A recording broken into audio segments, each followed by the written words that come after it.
They say you know when you've met the one. I believed that the first day I met Marcus. He was tall, smooth, and charming. I met him at a friend's wedding in Atlanta. He had that kind of smile that made you feel safe. By the end of the night, he had my number, and my heart. We talked for hours every night. We laughed. We dreamed. He told me I made him feel seen. I believed him. He took me to small diners and parks. Shared fries. Shared secrets. When he asked me to marry him, I said yes without thinking twice. My friends said I was lucky. I thought so too. We moved into a 2-bedroom apartment near Decatur. It wasn't fancy, but it felt like a fresh start. He'd bring me flowers. Rub my feet after work. We'd dance in the kitchen while the kids watched cartoons. I thought I had found the kind of love people write poems about. But I was wrong. That love? It came with fists. And I didn't see it coming. Not until it was too late. Not until the bruises taught me what his words had hidden. The first sign came like a whisper. Marcus didn't hit me right away. No, it started smaller. He said my food was too salty. That the house wasn't clean enough. That my jeans were too tight for a married woman. At first, I laughed it off. I thought maybe he was tired, maybe stressed. I made excuses for him, the way women are trained to do. Then came the silence. Not peaceful silence, the cold kind. He stopped helping with bills. Rent? I paid it. Groceries? Me again. You've got the stable job, he'd say, without a hint of shame, as he placed another bet on his phone. I was teaching second graders by day, delivering groceries by night. Sometimes I wouldn't eat just to stretch money for diapers. But I kept quiet. Because my mama had told me, a woman holds her home together. So I tried. Even when it felt like I was the only one trying. He slept all day. Argued all night. Made me feel like everything was my fault. I thought if I worked harder, loved harder, things would change. But Marcus wasn't changing. He was revealing. And I was starting to drown in a home I thought we'd built together. The first slap caught me off guard. It was a Tuesday. I had just gotten home from work, changed out of my scrubs, and asked Marcus to lower the TV so Ava, our daughter, could sleep. He didn't even speak. He slapped me. Hard. The sound echoed in our small apartment like a door slam. I stood frozen. My cheek stung. My heart pounded like it was trying to escape my chest. Then, just like that, he turned back to the TV. The next morning, he acted like nothing happened. Smiled. Handed me a Popeyes combo and said, "Sorry, babe." I was stressed. Didn't mean it. And I forgave him. Because I didn't know what else to do. Because I wanted to believe it was a one-time thing. But it wasn't. It happened again. And again. Slaps. Shoves. Yelling that shook the walls. He never said sorry after that. Just silence. Or worse, blame. "You make me do this," he once said, after bruising my arm. "You don't know how to shut up." I did shut up. For a long time. Because I thought I was protecting Ava. But the truth is, I was just afraid. Afraid of what would happen if I left, and what he'd become if I stayed. I became good at hiding. Long sleeves in summer. Oversized sunglasses indoors. Extra foundation to cover black eyes and swollen lips. My coworkers would ask, "Maya, are you okay?" I'd smile. Lie. Just tired. But it wasn't tiredness. It was trauma. Fear. Shame. At home, things were getting worse. Marcus had stopped pretending to care. He'd drink all night, gamble online, yell at me for things that didn't even make sense. The kitchen too messy. That was my fault. The chicken not seasoned enough? My fault again. I started tracking his mood like weather, watching for storms. If he walked in and his jaw was tight, I knew to keep my head down. Speak softly. Move quickly. Sometimes it worked. Sometimes it didn't. Ava was only 4, but she was starting to notice. She flinched when he raised his voice. Clung to me at night. Asked questions I didn't know how to answer. Why does Daddy get so mad? I'd lie. He's just tired. But the truth was uglier. He wasn't tired. He was cruel. And I was slowly disappearing, becoming a ghost in my own home, trapped behind locked doors and broken promises. And no one, not even I, knew how close I was to breaking. Every day felt like walking on glass. I cooked. Cleaned. Paid every bill. Tucked Ava into bed with a smile I had to force. Marcus didn't lift a finger. He never asked how my day was. Never offered help. He just barked commands like a king on his broken throne. Where's my food? This house smells like trash. You call this mess dinner? I remember once spending my entire Saturday cleaning, scrubbing floors until my knees hurt. He came home drunk, sniffed the air, and said, "Smells like you didn't do a damn thing." Then threw his shoes at the wall. I said nothing. Not because I agreed, but because I didn't want Ava to hear the fight that would follow. I told myself I was staying for her. That maybe if I held on a little longer, things would get better. But I was lying to myself. The truth? I was scared. Scared of starting over. Scared of the shame. Scared that no one would believe me if I told them the man I once called my best friend had turned into my worst enemy. And deep down, I knew. This wasn't a phase. This was a prison. And I didn't know how to escape without losing everything. The worst part wasn't the bruises. It was the silence. The kind that sank into the walls. The kind that told me, no one's coming to save you. I stopped calling friends. I didn't want them to hear the fear in my voice, or worse, ask questions I wasn't ready to answer. The few times someone dropped by, I rushed to hide the evidence. The broken dishes. The tear-streaked pillows. The cracked phone screen from when he threw it at the wall. And Marcus? He knew exactly how to break me without leaving a mark anyone could see. Sometimes he didn't hit. Sometimes he just stood inches from my face, breathing hard, daring me to flinch. Sometimes he called me names so low I'd cry in the shower just to feel clean again. He had mastered the art of control. And I had learned the skill of pretending. Pretending I was okay. Pretending the smile was real. Pretending my home wasn't a battlefield where love had long since died. One night, I looked at Ava sleeping beside me, her tiny hand gripping mine. And I made a promise, soft, shaky, silent. I'll find a way out. Even if I didn't believe it yet. Because hope was all I had left. That promise stayed with me. Even when I didn't know how I'd keep it. I started doing small things, quiet things. Saving cash in a sock under Ava's crib. Keeping receipts. Taking photos of bruises when Marcus wasn't home. Proof. Just in case. At work, I began researching shelters. Reading stories from other survivors online. Each one felt like a window cracking open, letting air in where there had only been suffocation. But I was still scared. Marcus wasn't just violent, he was unpredictable. Some days, he'd bring me food from the taco truck and kiss my forehead like nothing was broken.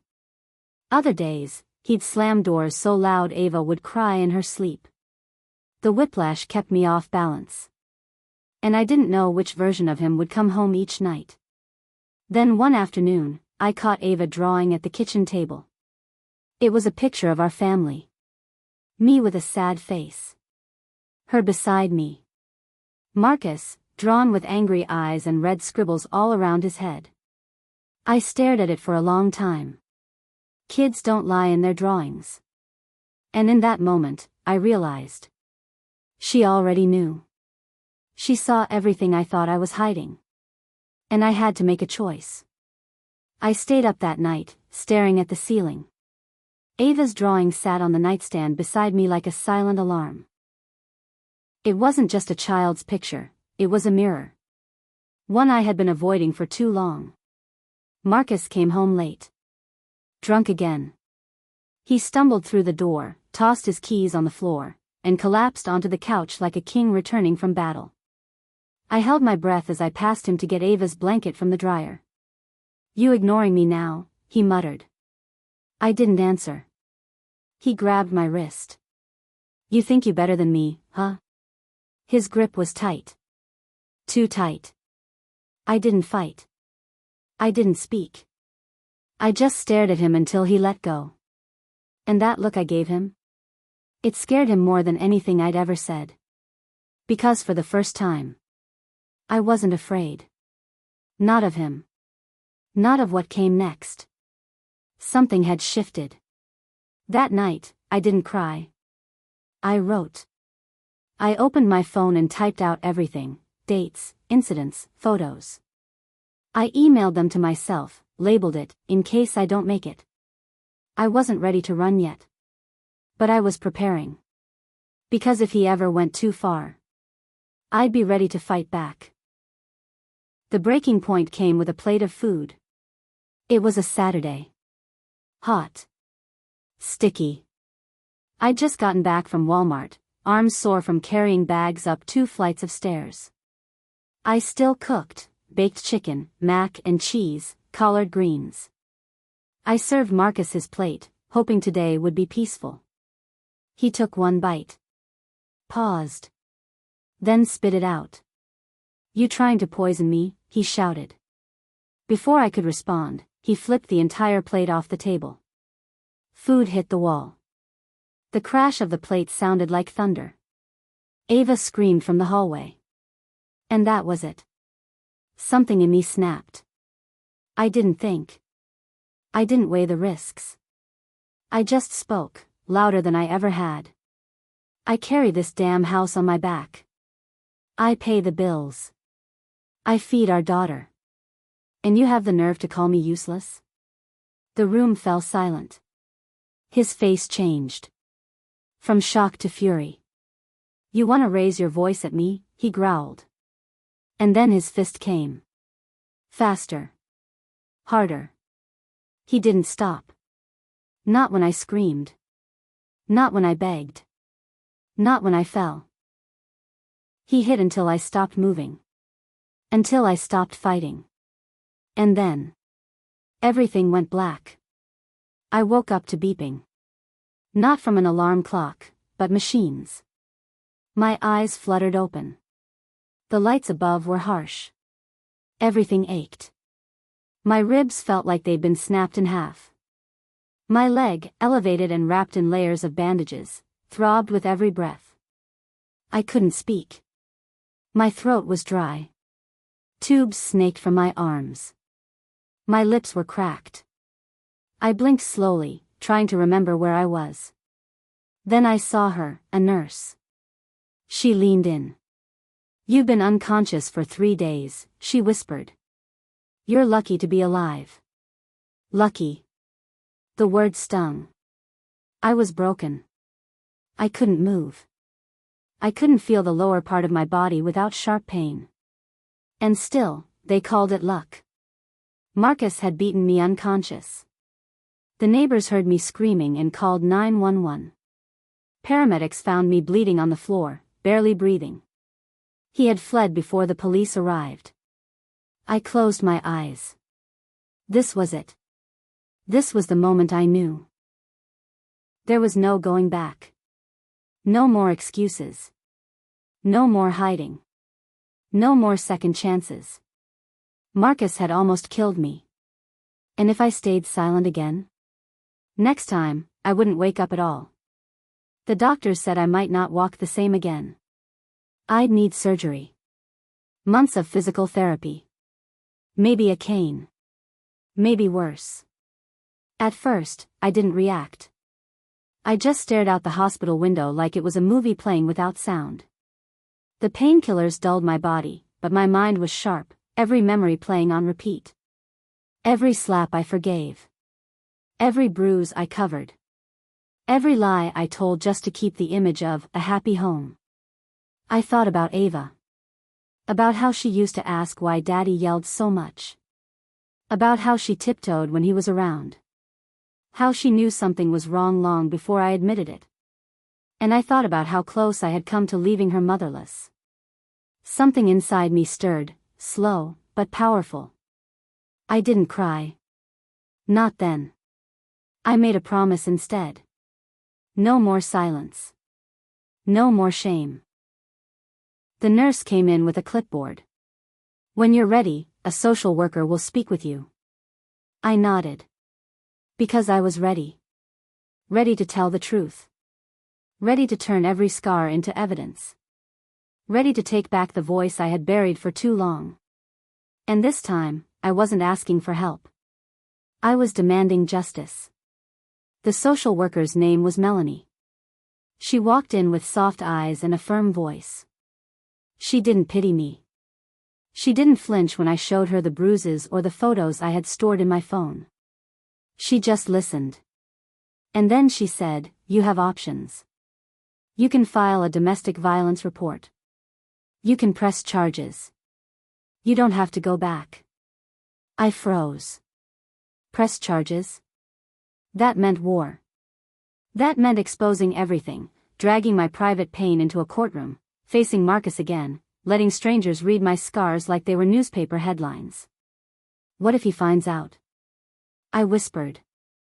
What if he comes back? Melanie didn't blink. "We'll protect you. But you have to speak up. No more hiding." I looked over at Ava, sleeping in a chair beside my bed, her little hands still wrapped around her stuffed bear. She deserved a mother who fought. Not just to survive, but to win. So I took a breath, let the fear rise, and answered with a voice steadier than I expected. "Yes," I said. "I'll press charges." It didn't feel like strength at the time. It felt like fear dressed in bravery. But it was the first step. And it would change everything. The police came the next morning. 2 officers. Calm. Professional. One of them had eyes like he'd seen this story too many times. They took my statement. Asked for dates, details, names. I gave them everything, pictures, screenshots, even a copy of the hospital report. My voice shook at first, but I didn't stop talking. Every slap, every scream, every bruise, I laid it all out like a trail of broken glass. They nodded, wrote it down. When they left, I sat in silence. It didn't feel like relief. Not yet. It felt like opening a wound I'd tried to keep stitched shut. But there was no turning back now. A few days later, I got the call. They had found Marcus. He was hiding out at his cousin's place in Clayton County. He laughed when they arrested him, told the officers it was just a misunderstanding. But he wasn't laughing when they read the charges. Aggravated assault. Attempted murder. Child endangerment. The man who used to control every corner of my life now sat in a cold, locked cell. And for the first time in years, I exhaled without fear. Because justice had finally stepped through the door I thought would never open. The courtroom was colder than I expected. Not just the air, the energy. Marcus walked in like he owned the place. Same swagger. Same smirk. He wore a wrinkled shirt and a look that said, "She's still mine." But he was wrong. I sat in my wheelchair near the front, my ribs still sore, my leg wrapped tight beneath a blanket. I felt exposed. Like every stare was peeling back my pain. But I didn't flinch. When the judge called the case, Marcus didn't look at me. Not once. But I looked at him. I needed to. To remind myself of who he really was. Not the man I married. The man who nearly killed me. The prosecutor laid out the facts. Photos. Medical records. Witness reports. Then it was my turn. They asked if I was ready. I nodded. And I told the story. Not with tears. Not with shame. With truth. From the first slap to the night I blacked out. From the lies I told to the promise I made in that hospital bed. Marcus rolled his eyes. Whispered under his breath. But I didn't need to defend myself. Because this time, the truth was louder than his voice. He tried to twist the story. Marcus took the stand and painted himself as the victim. Said I was emotional, that I overreacted, that I was making a big deal out of nothing. He even said I hit him first. The courtroom shifted. Some people looked confused. Others disgusted. But I stayed calm. Because I knew what he was doing. Gaslighting was his favorite weapon. He'd used it for years to make me question my own memories, my own pain, my own worth. But not this time. I wasn't the same woman who once whispered apologies for bruises she didn't deserve. I was stronger now. When my lawyer asked if I had anything to say in response, I looked directly at Marcus for the first time since the trial began. And I said, the only thing I regret is not leaving sooner. That silence afterward was louder than any shout. Even the judge sat still for a moment. Marcus looked away. For once, he didn't have a comeback. Because deep down, even he knew. I wasn't scared of him anymore. Not in this courtroom. Not in life. Not ever again. When the verdict came, the room held its breath. The judge read each charge like a hammer striking steel. Guilty. On all counts. Aggravated assault. Attempted murder. Child endangerment. I didn't cry. I didn't cheer. I just closed my eyes for a second and let the weight lift off my chest. 7 years. No parole. It wasn't forever. But it was justice. And it was public. Marcus didn't react. He sat there, hands cuffed, face blank, like it hadn't sunk in yet. But I saw it in his eyes. This time, he was the one behind bars. Not me. The bailiff led him away. He didn't look back. When the door closed behind him, Ava reached for my hand and whispered, "He's really gone?" I nodded. And she smiled. A small, quiet smile. The kind that felt like the sun peeking through storm clouds. That night, we went home to our new apartment. Just me and her. The walls were bare. The fridge half empty. But the air? The air was light. Because for the first time in years, I wasn't living in fear. I was living in freedom. And it was only just beginning. Freedom felt strange at first. Not loud or exciting, just still. I'd wake up in the middle of the night, heart racing, expecting to hear Marcus yelling in the next room. But all I heard was silence. Real silence.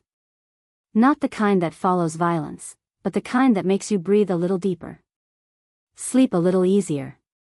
Ava adjusted quickly. She started laughing more. Sleeping through the night. Drawing pictures again, this time with bright colors and smiling faces. I, on the other hand, had to learn how to exist without fear. I still flinched when someone slammed a door. Still double-checked the locks. Still caught myself whispering when no one was around. But I was healing. Slowly. Some days were good. Some were heavy. But they were mine. All mine. I bought a notebook and started writing. It began with short journal entries. Then full pages.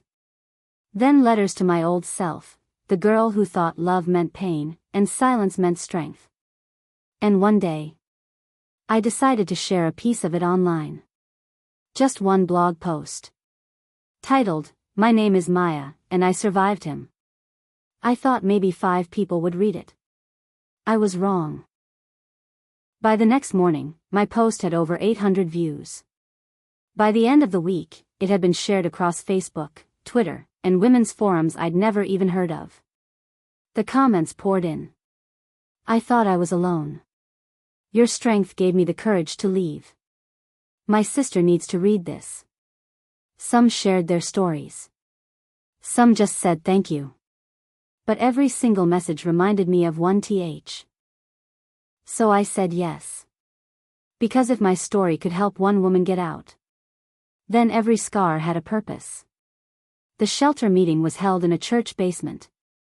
The chairs were plastic. The walls were bare. The lighting was dim. But the energy in that room? It was powerful. Women sat in a circle, some with fresh bruises, others with scars you couldn't see. No one spoke at first. Just soft nods and quiet breathing. When it was my turn, I stood, legs still weak, hands trembling, and told them everything. From the first, you're too sensitive, to the last night I nearly died. I didn't sugarcoat it.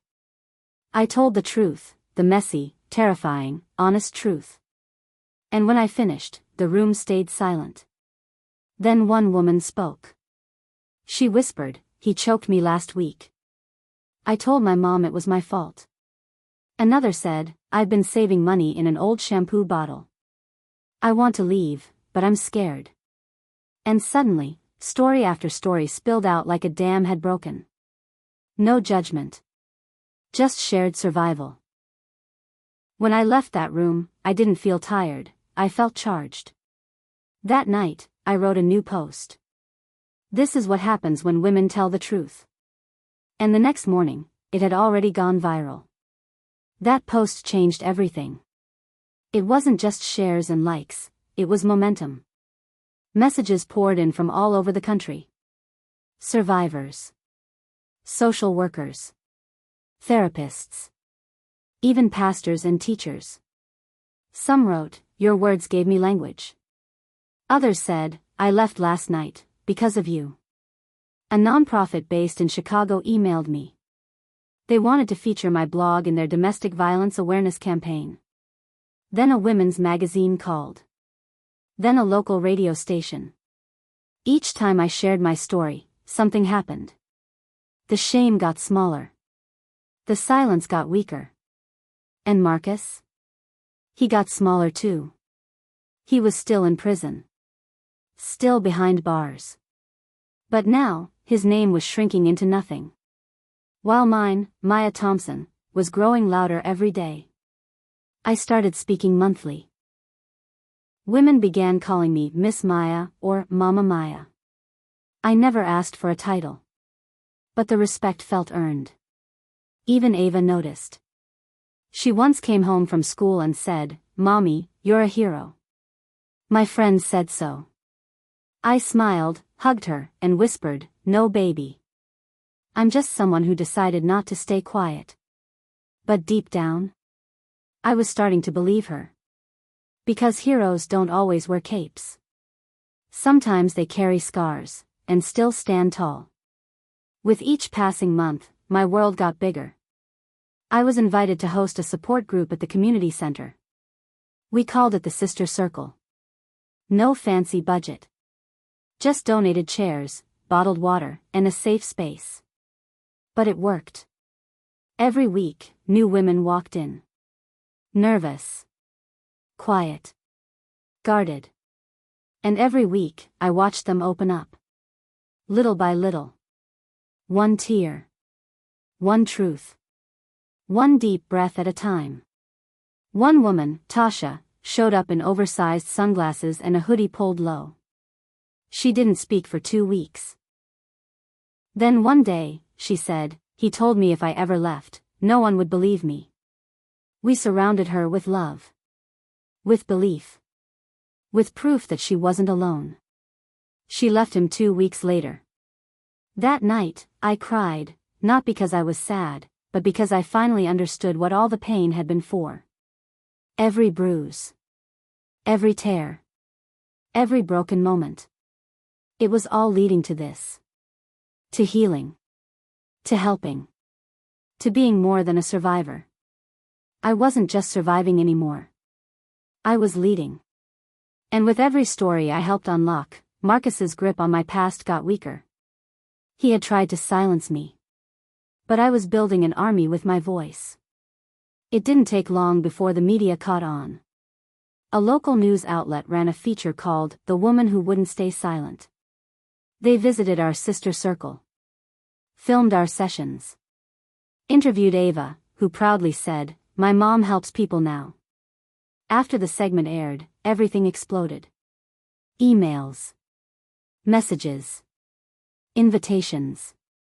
A national women's conference in D.C. asked me to speak. A college requested to use my blog posts in their sociology curriculum. Even a podcast host with over 1 million followers reached out. My story wasn't just mine anymore. It was movement. It was echo. Marcus's cousin messaged me after the story aired. He saw the clip. He's angry. Said you're embarrassing the family. I didn't respond. Because I didn't owe anyone silence anymore. Embarrassment?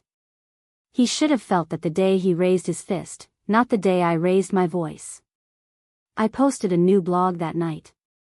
Embarrassment isn't in the truth. It's in the cover-up. It went viral, again. Because too many women had been told to protect their abusers' reputations. And I was done doing that. My name was no longer whispered in pity. It was spoken in power. And I intended to keep it that way. One afternoon, a letter arrived in my mailbox. It had no return address, just my name in shaky handwriting. I opened it slowly, already knowing who it was from. Marcus. Inside was a folded sheet of paper filled with apologies. He wrote about finding God in prison. Said he'd changed. Said he was sorry for everything. Said he wanted to talk to Ava, just once. My hands shook. Not from fear. From fury. He had broken my body. Tried to erase my spirit. And now he wanted to reconnect? No. I didn't need his apology to heal. I didn't need his voice to validate my story. I tore the letter in half and dropped it in the trash. Then I sat at my laptop and wrote a new blog post. You don't get to rebrand with my pain. It wasn't angry. It was clear. Because too many women are expected to forgive publicly just to make others comfortable. But I wasn't seeking closure from him. I had already closed that chapter, with a courtroom gavel and a new life built on truth. Forgiveness is for peace, not permission. And my peace? It didn't need his name attached to it ever again. A few months later, I stood on a stage I never imagined reaching. A university auditorium. Bright lights. Hundreds of faces watching me, not in pity, but in admiration. I was the keynote speaker at a national survivor summit. My story had been turned into a documentary short, featured in classrooms, used in training seminars for nurses and counselors. But this moment, it felt personal. As I stepped to the mic, I paused. Not from nerves, but from gratitude. I looked into the crowd and saw not just students and advocates. I saw women like me. Women who had once whispered their pain. Who now sat tall, waiting for permission to rise too. I gave them that permission. I told them about the night I almost died. The morning I chose to speak. The journey from fear to fire. And at the end, I said, you can't always choose what happens to you. But you can choose what happens next. The applause was thunder. That night, Ava hugged me tight and whispered, I want to be brave like you when I grow up. And I smiled. Because she already was. Brave enough to love again. Brave enough to speak. Brave enough to believe her mother was a hero. The night after the summit, I sat by my bedroom window, watching the city lights flicker like tiny reminders of how far I'd come. Ava was asleep. Our apartment was quiet. Safe. I looked around the room, noticing the details I used to overlook. The soft lamp glow. The journal by my bed. A framed photo of me and Ava at our first Sister Circle event. Peace lived here now. Not perfection. Not the absence of pain. But peace. Real, earned, fought for peace. I thought back to the woman I used to be, the one who tiptoed through life, apologizing for things she didn't break. And I wanted to hold her. Tell her she wasn't weak for staying. She was just waiting for the fire to rise inside her. And when it did, nothing could stop it. Marcus was still behind bars. But I was free. Free in ways deeper than distance. I had taken back my voice, my story, my name. And now, my words were helping others do the same. As I closed my journal, I wrote one final line on the page. This is not the end. This is the beginning of something unstoppable.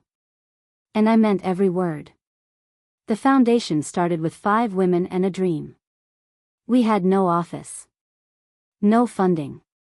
Just a mission: help other women escape the pain we once called normal. We called it the Maya Foundation. The goal? Shelter. Counseling. Legal aid.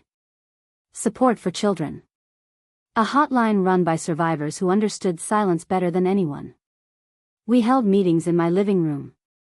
Plastic chairs lined up. Ava helping to serve snacks. Jordan, my son, drawing flyers with crayons and glitter. Soon, donations began trickling in. A local store offered space for free workshops. A retired lawyer volunteered to help women file protective orders. It was working. And every woman who walked through our doors reminded me why I started. They came scared. Shaking. Whispering. Carrying babies and bruises and stories that felt all too familiar. We didn't fix everything. But we listened. We helped them breathe again.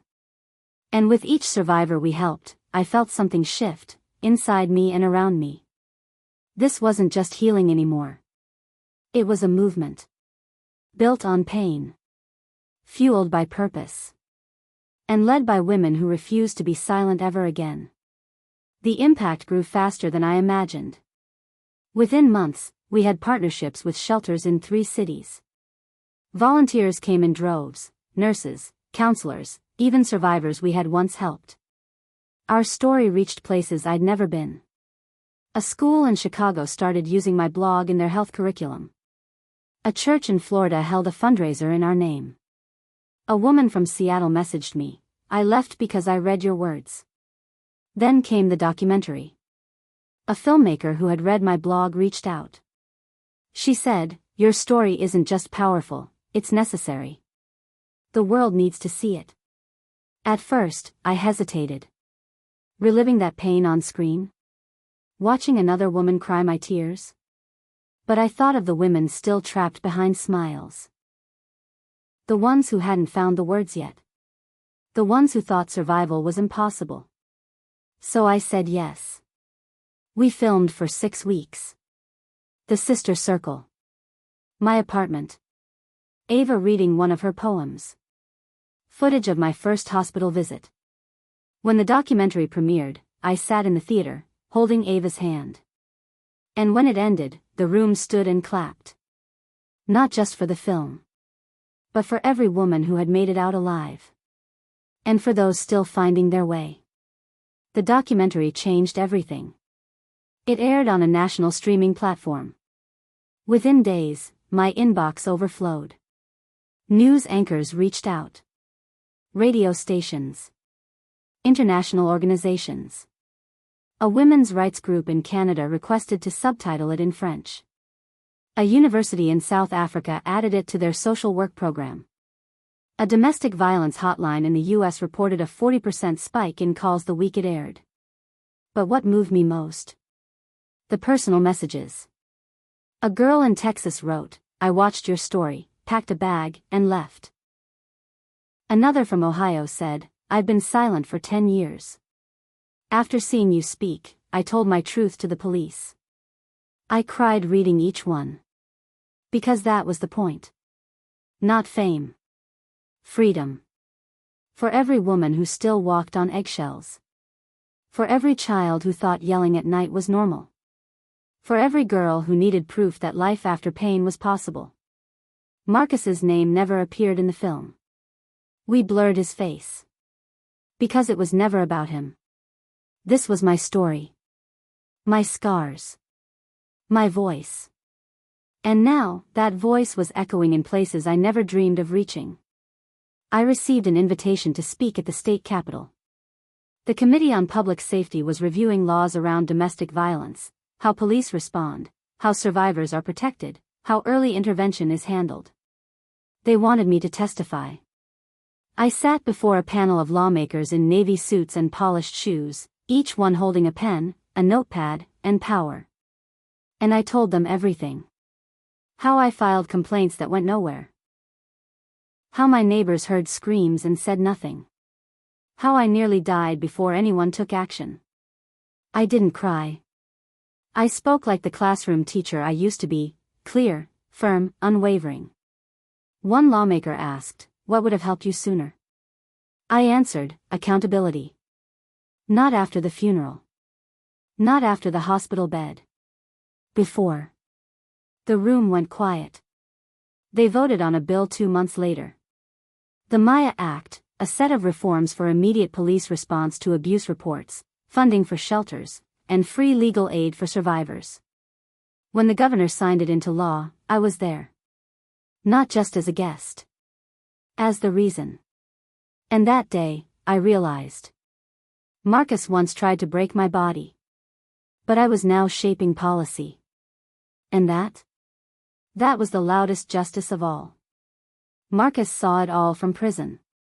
The blog. The law. The documentary. The headlines. How do I know? Because someone told me he cried when the bill passed. He had once said, "No one will ever believe you."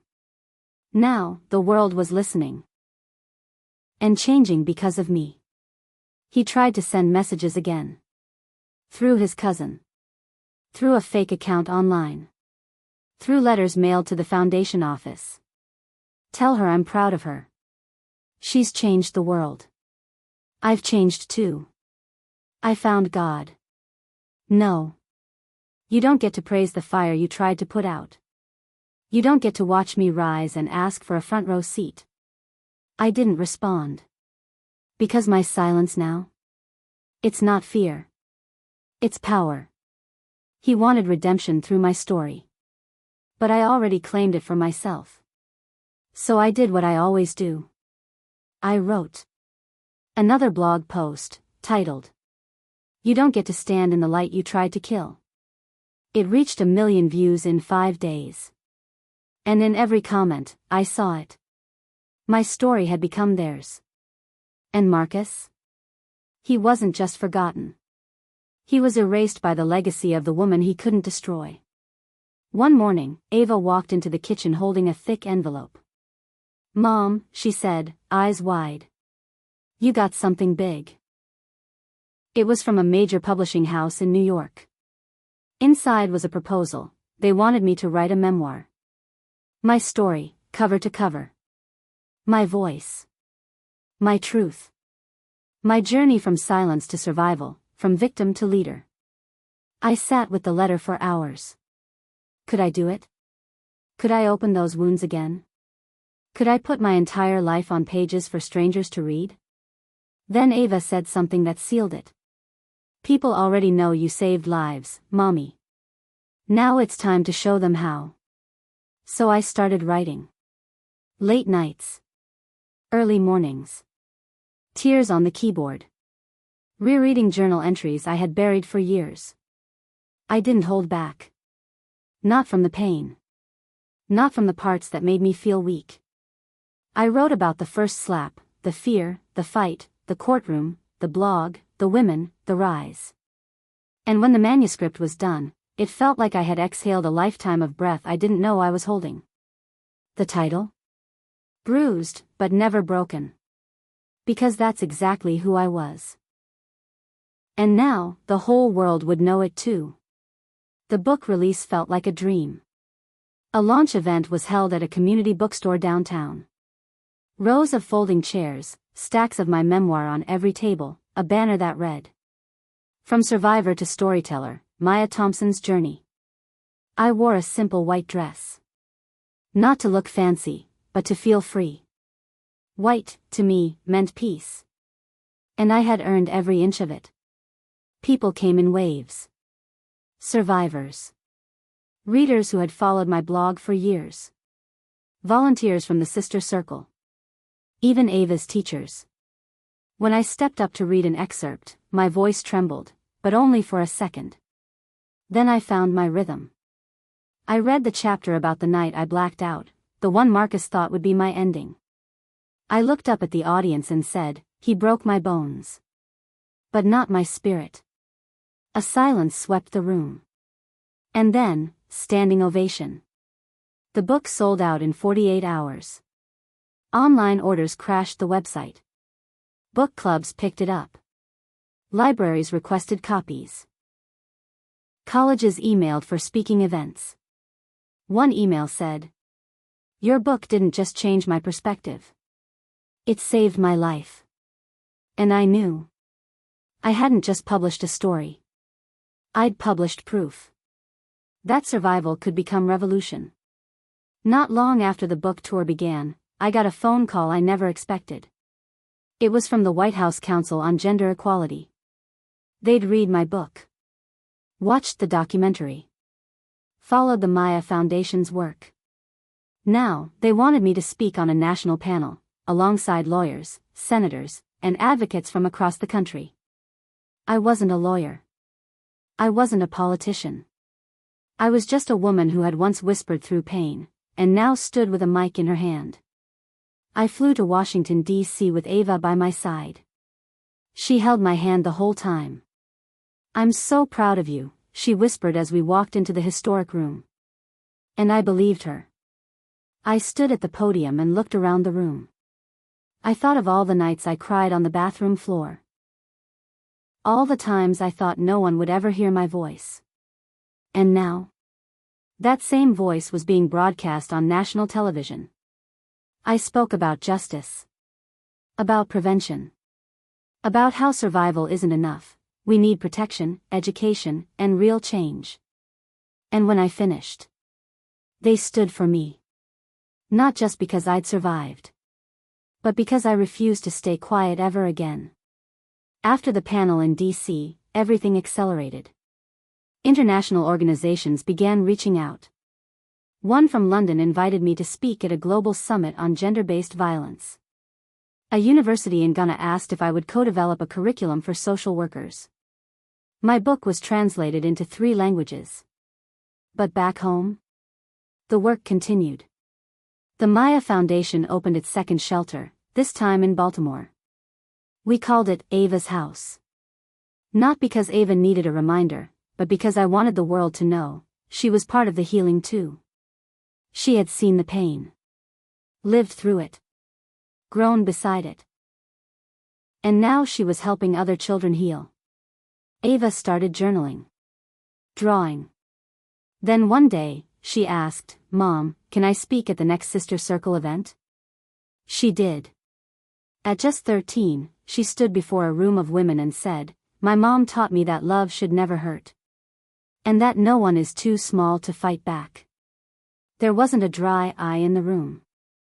I sat in the back, clutching tissues and my chest, because that was legacy. Marcus tried to break our family. But he built a stage he'll never stand on. A few months later, something unexpected happened. I got a call from the warden of the prison where Marcus was serving his sentence. He said, "Marcus wants to start a counseling program for inmates.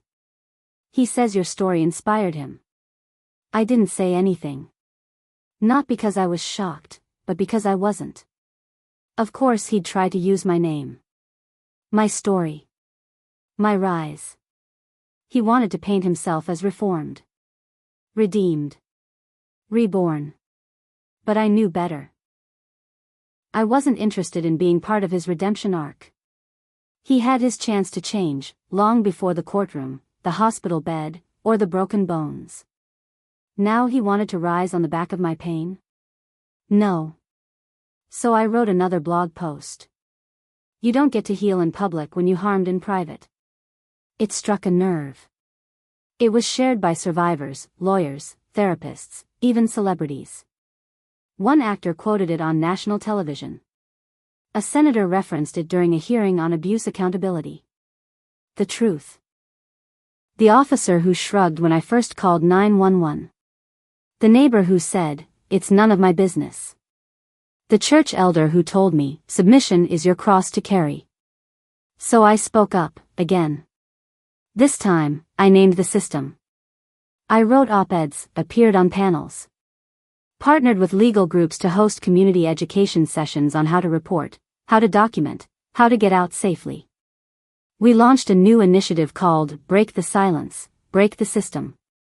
Its mission, not just survivor support, but reform. And slowly, it worked. New training was added in local police departments. Judges in our state received domestic violence education. Churches asked for resources instead of giving shame. I wasn't just raising my voice anymore. I was raising standards. Because survivors don't just need healing. They need protection and prevention. One Saturday morning, I visited my old neighborhood in Decatur. The apartment complex where it all started. Where I once lay bleeding on the floor, wondering if I'd ever walk again. It looked the same, cracked pavement, rusted stair rails, the same loud AC units buzzing in the windows. But I wasn't the same. I stood outside the door of apartment 2B, heart pounding, not from fear, but memory. A young woman stepped out holding a toddler. She paused when she saw me. Her eyes widened. "Are you Maya Thompson?" I nodded. She smiled. "I follow your blog. You saved me. I moved here last year after leaving my ex. I didn't even realize this was your old place." We stood there, two women bound not by pain, but by resilience. She hugged me tight. "You helped me walk away before it was too late." I left with tears in my eyes. Not from sadness, but from pride. Because this space once held my silence. And now? It echoed with survival. Even the walls, once witnesses to my suffering, now carried the weight of something new. Hope. Proof that I wasn't just rebuilding my life. I was lighting a path for others to follow. The foundation celebrated its 5-year anniversary that fall. We held the event in a community hall, nothing flashy, just heartfelt. White tablecloths, purple ribbons, photos from our journey hanging on the walls. The theme was simple. From hurt to hope. I stood at the podium and looked out at a sea of faces. Volunteers. Donors. Survivors. Children who once hid behind their mothers now laughing and playing in the corner. Ava wore a soft lavender dress. She looked older, more confident, but still held my hand before I stepped up to speak. "Do you remember how far we've come?" she whispered. I nodded. "Every day." My speech was short, but heavy with truth. "I used to believe the strongest thing I could do was survive," I said. "But I learned that the real strength is in helping others survive too." People stood. Clapped. Some wept. Afterward, a woman approached me and handed me a gift. Inside was a hand-painted sign that read, "You were supposed to break. Instead, you built." I hung it on the office wall the next day. Because that was it, really. Marcus tried to reduce me to rubble. But I became a foundation. Solid. Steady. Unshakable. The night after the anniversary event, I sat on my balcony with a warm cup of tea and my journal. The air was quiet, except for the soft hum of the city in the distance. I flipped through old pages, entries from the hospital, notes from court dates, tear-streaked paragraphs I once wrote in the dark. And I realized something I hadn't fully understood until that moment. I had forgiven him. Not for him. Not because he asked. But for me. Because forgiveness, I learned, wasn't about giving someone else peace. It was about reclaiming mine. Forgiveness didn't mean forgetting. It didn't mean inviting him back in. It didn't mean releasing him from responsibility. It meant setting down the weight he left behind. So I wrote one final letter, not to send, but to let go. You don't get to rewrite what you did. But I get to rewrite what it did to me. I'm not your victim. I'm my own victory. When I finished, I burned the page. Watched the ashes drift into the night. And in that moment, I knew. I wasn't just healed. I was whole. Not because he changed. But because I did. The next chapter of my life came quietly, but powerfully. One morning, Ava rushed into my room holding her phone. Mom. Look. She showed me a message from a young girl in another state. It read, I saw your mom speak at my school. I told my counselor what was happening at home. Thank you. Ava looked up at me, eyes bright. She's my age. We sat in silence for a moment. Not because we were shocked, but because we both understood the weight of what we were building. Ava hugged me tightly and whispered, I want to do more, Mom. I want to help girls like her. That afternoon, we created a new program through the foundation. Voices of the Next Generation. Workshops for teens. Led by teens. About healthy relationships, boundaries, and how to speak up, even when your voice shakes. Ava became the face of the campaign. She wrote her first blog post. Gave her first radio interview. Designed flyers. Wrote poems that made grown women cry. And I watched her, this girl who once slept beside me in fear, now standing tall in rooms filled with hope. Marcus may have marked our past. But we were writing the future. Together. The invitations kept coming. A conference in South Africa. A youth summit in Canada. A guest lecture at an Ivy League school. People didn't just want to hear my story, they wanted to learn from it. But I stayed grounded. No matter how far I traveled, I always came back to the sister circle. To the church basements. The plastic chairs. The coffee-stained tables where healing started. That's where I belonged. One evening, after a long day of travel, I walked into our original meeting space. No cameras. No applause. Just women. Raw and real. One of them, Shay, was new. She had 2 black eyes and a busted lip. She barely spoke above a whisper. But she showed up. And that was enough. At the end of the session, she pulled me aside. I watched your film in the shelter, she said. I thought, if you could live through all that and still smile, maybe I could too. I hugged her tight. Because in that moment, I remembered why I started. Not for the stages. Not for the headlines. But for women like Shay. Women who didn't see strength in the mirror. Until they saw someone who made survival look possible. One afternoon, I got a call from a local high school. They were launching a new Speak Up initiative and asked if I would lead a session with their juniors and seniors. At first, I hesitated. Teenagers can be tough crowds. Would they even listen? But Ava looked at me and said, they'll listen, Mom. They need this more than anyone. So I said yes. When I arrived, the auditorium was buzzing with noise. Whispers, laughs, phones glowing. But the moment I shared my story, silence fell like a curtain. No one moved. I told them about love that starts with compliments and ends in control. I talked about red flags dressed as romance. I spoke about fear, but also about fire, the fire you find when you stop shrinking for someone else's comfort. At the end, I asked if anyone had questions. One girl raised her hand slowly.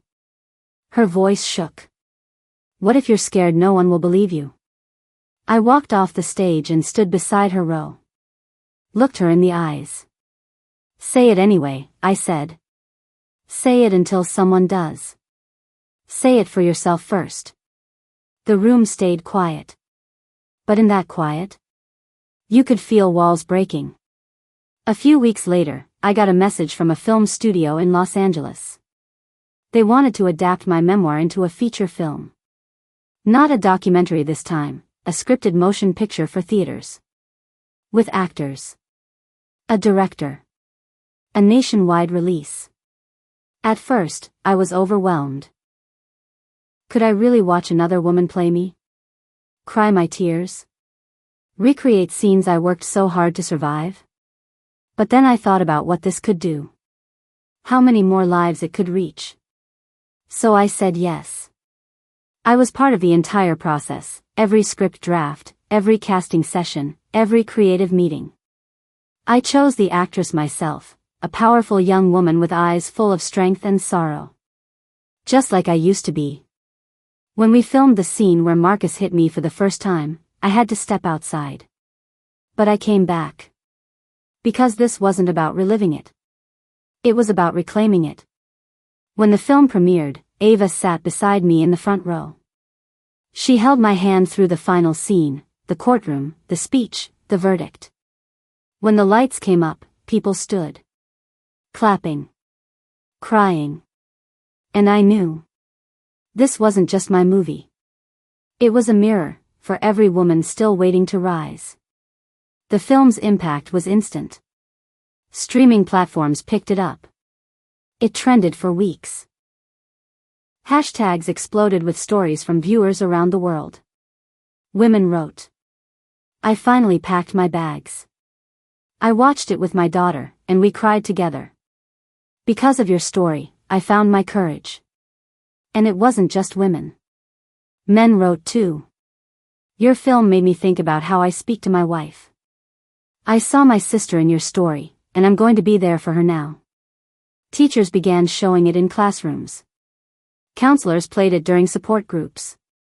Churches held movie nights followed by discussions on emotional abuse, control, and the myths of keeping the family together at all costs. One school in Nairobi added it to their sex education curriculum. A college student from Ghana emailed me. I'm writing my senior thesis on the legacy of your voice. That line stayed with me. Legacy. I had survived to create one. Marcus's fists once tried to erase me. But now? My name was on syllabi, screens, and speeches. And not for what was done to me. But for what I did after. For what I built from the ashes. The word legacy echoed louder each day. One afternoon, I walked into Ava's room to find her packing a suitcase. On her desk was an acceptance letter, bold, black letters across a white page. She'd been accepted to Howard University. Full scholarship. Focus, social justice and gender advocacy. I stared at her, speechless. You didn't tell me you applied. She smiled. I wanted to surprise you. You built this path, Mom. I just started walking it. We hugged for what felt like forever. I remembered when she used to hide behind me during court hearings. When she cried in her sleep. When her drawings were filled with broken hearts. And now, she was stepping into her own power. Her own voice. That fall, we drove to D.C. together. Her dorm was small but bright. She hung up posters, books, and a photo of us at the first Sister Circle meeting. Before I left, she said, I'm going to make you proud. I smiled through tears. You already have. As I drove away, I realized. This story was never just about Marcus. It was about what survived him. Me. Ava. Every woman who now stands taller because one woman decided to speak. Back home, the house felt quieter without Ava. I missed her laugh in the kitchen. Her books on the stairs. Her poems taped to the fridge. But in the silence, I found space to reflect. So I did something I'd been putting off for years. I returned to the hospital where I was first admitted after Marcus's attack.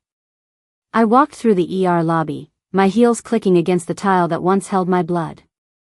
I asked to meet the nurse who treated me that night. She was still there.